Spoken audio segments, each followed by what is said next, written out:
Благодарам, подпредседателе. Колега Крмов, се надополнивте на предходниве говори од минатите четврти ден навечер. Во меѓувреме, кога ја даде паузата подпредседателот, што е исто така дискутабилно, има време да прочитам вака што се случило денес, па видов утре е дефинитивно закажан штрајк на здравствените работници.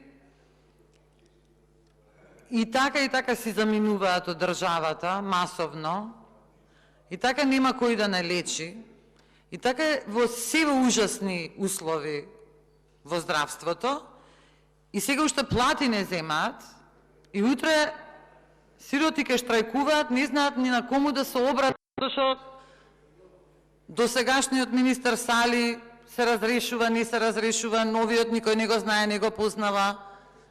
Што правите вие, луѓе, јас не знам, стварно.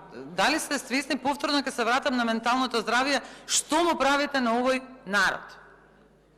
Еве само здравство, ако се свртиме, ковид, почна, ништо неспремно, ужасно скапи прегледи, се беше вие платите, ке ви се рефундира, нити се рефундираше, нити ништо. Ги изгоревме луѓето приватни тестови, на приватно анализи, се. Вакцини чекавме како гревчиња некој да ни потврли вака тоа што му останало од по дома, што не ги потрошиле пред да им измине рокот. Го уништивме народов од глупости правење, од погрешни работи. Не може воздух да земе. И сега, утре, нема кој да не лечи, сите доктори ќе излезат на пауза, ќе штрајкуваат, кому да се обратат сега?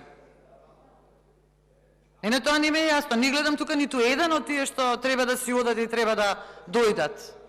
Ниту да слушне, ниту да види, ниту да зирнат во салата. Кому збориме ние? Значи, вие тотално немате допир со реалноста и со граѓаните на Република Македонија. Срамота е ова. Благодарам. Реплика Зоран Коцевски.